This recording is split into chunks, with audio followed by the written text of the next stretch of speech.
Hallelujah.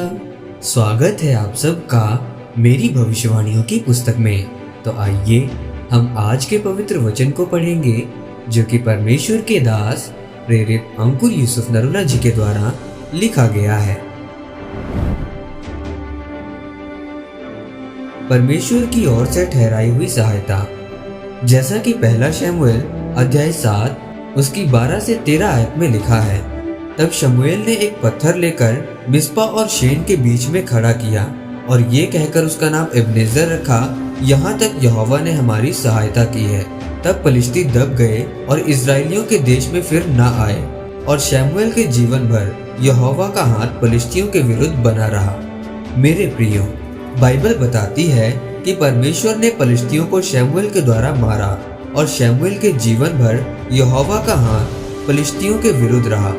आप जितने मर्जी अभिषिक्त हो, जितने मर्जी आत्मिक हो, आप चाहे कितने भी वरदान पाए हुए हो, आपके जीवन में जब तक ईश्वरीय सहायक नहीं होंगे, आप अपनी जिंदगी में कुछ नहीं कर सकेंगे। इस दुनिया में कोई भी महान नहीं है, बल्कि महान सहायता पाए हुए लोग हैं जिनकी परमेश्वर के द्वारा उसके लोगों द्वारा सहायता हुई है। मेरे प्रियो, परमेश्वर ने आपको एक खास काम करने के लिए भेजा है।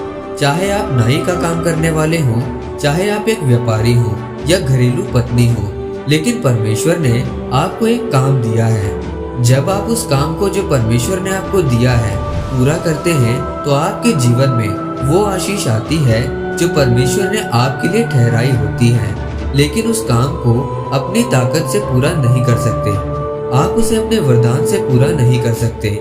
चाहे आप अपने वरदान को 100% भी इस्तेमाल कर लेंगे, फिर भी आप अपनी बुलाहट तक नहीं पहुंच पाएंगे जब तक परमेश्वर की ओर से आपकी जिंदगी में सहायक नहीं आएंगे।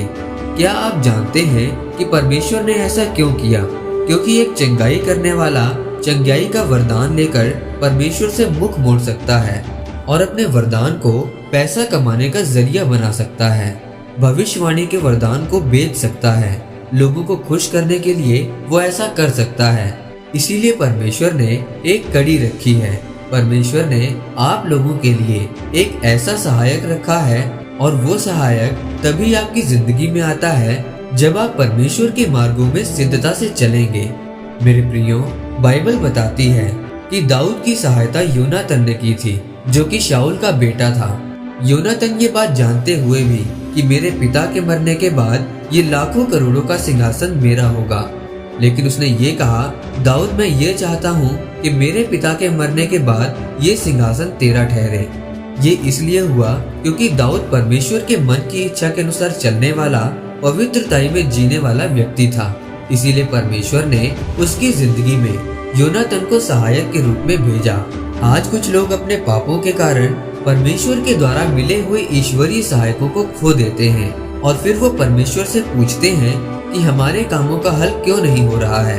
आप बाइबल पढ़ के देख सकते हैं कि जितनों की जिंदगी में बड़े काम हुए हैं, उनके जीवन में ईश्वरीय सहायक रहे हैं। मेरे प्रियो, आप परमेश्वर के द्वारा दिए गए सहायकों को तभी अपनी जिंदगी में पाएंगे जब आप परमेश्वर के सामने निर्दोषता के साथ चलेंगे और उसके मार्गों में सिद्ध होंगे। आज से आपको अपने ईश्वरीय सहायकों को पहचानना है, ताकि परमेश्वर की मर्जी आपकी जिंदगी में पूरी हो सके। आमीन। आइए इस घोषणा को आप मेरे साथ एक मन होकर ग्रहण करें। सर्वशक्तिमान परमेश्वर के नाम में मैं ये घोषणा करता हूँ कि परमेश्वर इस वचन को पढ़ने और सुनने के बाद लोग आपको खोजने का निर्णय करें, अपने पापों से तौबा करें, ताकि ये अपने जीवन में आपके ठहराए हुए सहायकों को ले सकें। प्रभु यीशु मसीह के नाम में आमीन। परमेश्वर आप सबको आज के वचन के ऊपर मनन करने के द्वारा आशीषित करे। आमीन।